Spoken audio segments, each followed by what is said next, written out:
Buckle up, Buttercup, because we're about to decode one of nature's most intimate conspiracies. Most of us move through life like tourists in our own existence, waiting for permission to be magnificent. But what if the universe doesn't whisper? What if it builds? What if that hummingbird now hovering outside your door isn't making small talk? It's delivering a handwritten manifesto on your porch.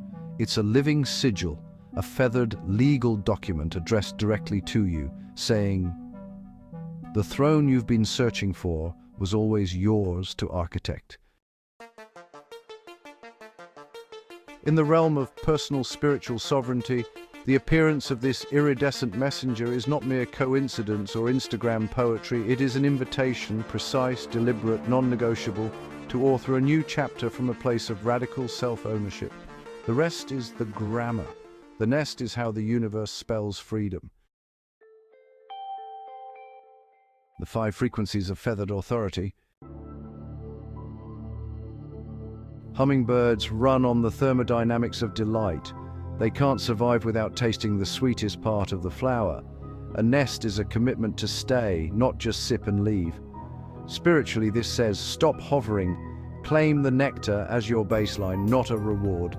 Build your home frequency so high that joy becomes the air you breathe, not the vacation you take. The nest is thumbnail tiny, yet engineered with spider silk elasticity and lichen camouflage, an entire palace built from seemingly worthless fragments. That is the sovereignty signature. True power is not the size of the territory, but the coherence of the intention. Whatever corner of life you're tending, whether it's a studio apartment, a startup idea, or a wounded heart, is enough throne room for miracles if you weave it consciously. Eggs in the nest equal fresh identities about to crack open, because the bird chose your porch. The emerging aspect is literally under your protection. Ask yourself, what new self is ready to hatch through me? Give it diplomatic immunity from old inner regimes. No self-criticism gets past the perimeter you set. Hummingbirds enter torpor at night, a miniature death reviving at sunrise. The nest therefore anchors a daily resurrection field outside your window. So treat the spot as a private time warp. Stand there, breathe once, and let yesterday's grievances drop into torpor while today's sovereign self restarts. Featherlight. Indigenous Caribbean nations called hummingbirds colibri spirit letters. A nesting colibri is a hand-delivered envelope from the ancestral committee or your future self. Write a question on a slip of paper, place it under a flower pot nearby, watch which color flower the bird visits first. Your reply is coded in that hue.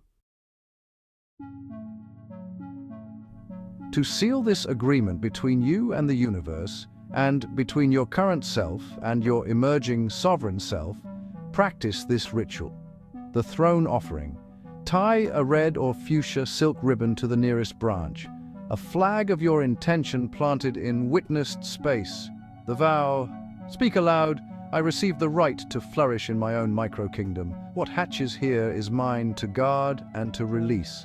The release. The moment the fledglings fly, release something of yours, an old story, a debt, a garment, symbolizing that your next identity has also taken wing. The nest teaches you what the alchemists knew. Transformation requires surrender, toots, but never surrender of you. The talisman. Keep the nest site undisturbed until abandoned. Then collect one fallen lichen flake and keep it in your wallet as a pocket-sized crown, reminding you that joy, rebirth, and authority can fit anywhere you choose to build them. If this resonated with you, darling, share it. Pass it forward to someone who needs to remember that they are not waiting for permission. They are building their throne, one conscious choice at a time. The hummingbird knows something we're still learning, that the smallest nest, tended with intention, holds an entire universe. That joy is not a luxury, it is sovereignty in its purest form. That you don't have to be bigger to be powerful, you have to be awake. So keep your lichen, Tend your nest, even if it's invisible to others. Let yesterday die in torpor. And tomorrow? Tomorrow you rise feather-light into a version of yourself that only you had the courage to author. You were never too small. You were always the throne. Thank you for witnessing this story. Go build your kingdom.